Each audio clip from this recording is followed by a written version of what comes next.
Hi നമസ്കാരം. Indian ആർമിയെ സംബന്ധിച്ച് വളരെ വലിയൊരു അപ്ഡേറ്റ്, ഒരു മേജർ കൊളാബറേഷൻ, അത് മഹീന്ദ്രയുടെ ഭാഗത്തുനിന്ന്. താർ റോക്സിനെ ബേസ് ചെയ്തിട്ടുള്ള ഒരു ഓൾ ടെറൈൻ വെഹിക്കിളാണ് ഇന്ത്യൻ ആർമിക്കായി മഹീന്ദ്ര ഇപ്പോൾ ഡിസൈൻ ചെയ്തിട്ടുള്ളത്. ഇന്ത്യൻ ആർമിയും മഹീന്ദ്രയും തമ്മിലുള്ള കൊളാബറേഷൻ വളരെ കാലം മുമ്പേ തുടങ്ങിയിട്ടുള്ളതാണ്. അർമാഡോ, മാർക്സ്മാൻ, സ്കോർപിയോ ക്ലാസിക് എന്നീ മോഡലുകളെല്ലാം ഇന്ത്യൻ ആർമിക്ക് വേണ്ടി പ്രത്യേകമായി മഹീന്ദ്ര ഡിസൈൻ ചെയ്ത് നൽകിയിട്ടുണ്ട്.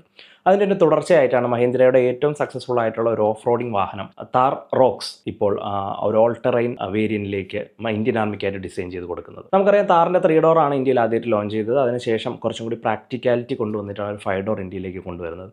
അതിൻ്റെതായ സെയിലും ആ ഒരു വാഹനത്തിന് ഒരു റോഡ് പ്രസൻസും അല്ലെങ്കിൽ ഇമ്പോർട്ടൻസും എല്ലാ വിപണിയിൽ നിലവിലുണ്ട്. നിലവിലുള്ള താർ റോക്സിൻ്റെ അത്യാവശ്യം ഫീച്ചേഴ്സും കാര്യങ്ങളെല്ലാം നമുക്കറിയാം. പക്ഷേ ഇന്ത്യൻ ആർമിക്ക് നൽകുമ്പോൾ എന്താണ് വ്യത്യാസം? നമുക്ക് സിവിലിയൻസിന് നൽകുന്ന പോലെ ഒരു വാഹനമല്ല അവർക്ക് നൽകേണ്ടത്. നിലവിലുള്ള താർ റോക്സിൻ്റെ അതേ ഡിസൈൻ ഘടനയൊക്കെ തന്നെയാണ്. മുന്നിലുള്ള LED ഹെഡ്ലാമ്പ് യൂണിറ്റും 6 ലൈറ്റഡ് ഗ്രില്ലും എല്ലാം അതേപടി നിലനിർത്തിയിട്ടുണ്ട്. പക്ഷേ ഒരു ബമ്പർ യൂണിറ്റിലേക്ക് വരുമ്പോൾ വിഞ്ചസ് എല്ലാം ഘടിപ്പിച്ചിട്ടുള്ള വളരെ ഹെവി ആയിട്ടുള്ള ചങ്കി ആയിട്ടുള്ള മെറ്റൽ ബമ്പർ യൂണിറ്റ് ആണ് പുതിയ ATVക്ക് നൽകിയിട്ടുള്ളത്. ഇത് കൂടുതൽ റെസ്ക്യൂ ഓപ്പറേഷൻസിനും സെൽഫ് റെസ്ക്യൂ ഓപ്പറേഷൻസിനും ഒക്കെ അല്ലെങ്കിൽ സെൽഫ് റെസ്ക്യൂ സിറ്റുവേഷനൊക്കെ മഹീന്ദ്ര താർ റോക്സിന്റെ ATVക്ക് സഹായകമാകും. അതേപോലെ തന്നെ മുന്നിലെ വിൻഷീൽഡിൽ ഒരു ട്യൂബുലാർ മെറ്റൽ ഫ്രെയിമിലുള്ള ഒരു പ്രൊട്ടക്ഷൻ കൊടുത്തിട്ടുണ്ട്. മാത്രമല്ല റിപ്പയറിംഗ് സിറ്റുവേഷൻസിലും റെസ്ക്യൂ ഓപ്പറേഷൻ ടൈമിലൊക്കെ ഹെൽപ്ഫുൾ ആവുന്ന രീതിയിൽ ബോണറ്റിൽ ഒരു ഫാം ജാക്കും നൽകിയിട്ടുണ്ട്. സൈഡ് പ്രൊഫൈലിലേക്ക് വരുമ്പോൾ കൂടുതൽ റഫ് സിറ്റുവേഷൻസിൽ യൂസ് ചെയ്യുന്നതിനായിട്ട് മെറ്റൽ റോക്ക് സ്ലൈഡേഴ്സ് കൊടുത്തിട്ടുണ്ട്.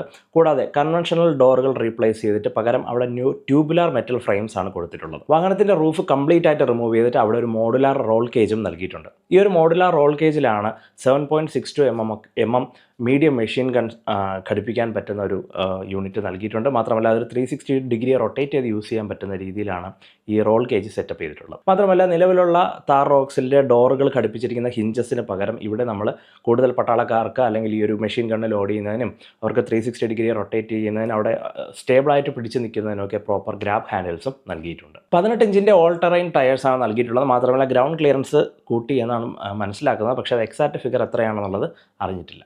ATV മെക്കാനിക്കൽ കമ്പോണൻസ് പ്രൊട്ടക്ട് ചെയ്യുന്നതിനായിട്ട് അണ്ടർ ബോഡിയിൽ ഒരു സ്പെഷ്യൽ സേഫ് ഗാർഡ് അല്ലെങ്കിൽ ഒരു പ്രൊട്ടക്ഷൻ നൽകിയിട്ടുണ്ട് എന്നാണ് മനസ്സിലാക്കുന്നത്. തീർച്ചയായിട്ടും റഫ് ഏരിയകളിൽ യൂസ് ചെയ്യുമ്പോൾ അത്തരത്തിലുള്ള പ്രൊട്ടക്ഷൻ വളരെ അനിവാര്യം തന്നെയാണ്.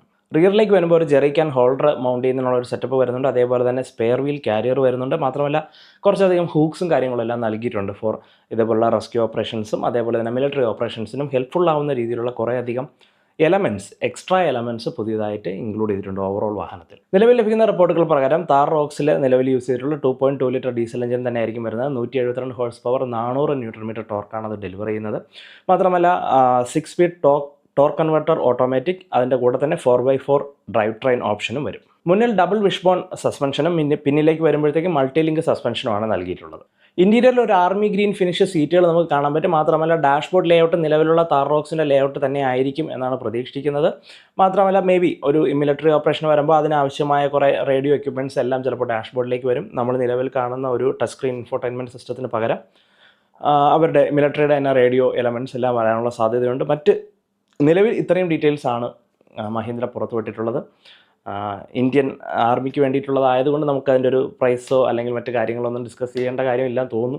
എനിവേ ഇതൊരു ഇന്ത്യൻ ആർമിക്ക് മുതൽക്കോട്ടാവുന്നൊരു വാഹനം തന്നെയായിരിക്കും. നിലവിൽ അവർ ട്രയൽസിനായിട്ട് കൊടുക്കും എന്നാണ് മനസ്സിലാക്കുന്നത്. ആ ട്രയൽസിന് ശേഷം ഫർദർ അപ്ഡേറ്റുകൾ ഇന്ത്യൻ ആർമിയുടെ കൂടെ ഫീഡ്ബാക്ക് എടുത്തുകൊണ്ടുള്ള ഫർദർ അപ്ഡേറ്റുകൾ ചിലപ്പോൾ ഉണ്ടായേക്കാം. അങ്ങനെയാണെങ്കിൽ ആ ഒരു അപ്ഡേറ്റ് വരുന്ന സമയത്ത് തീർച്ചയായിട്ടും മറ്റൊരു വീഡിയോ ഇതിനെപ്പറ്റി ചെയ്യുന്നതാണ്.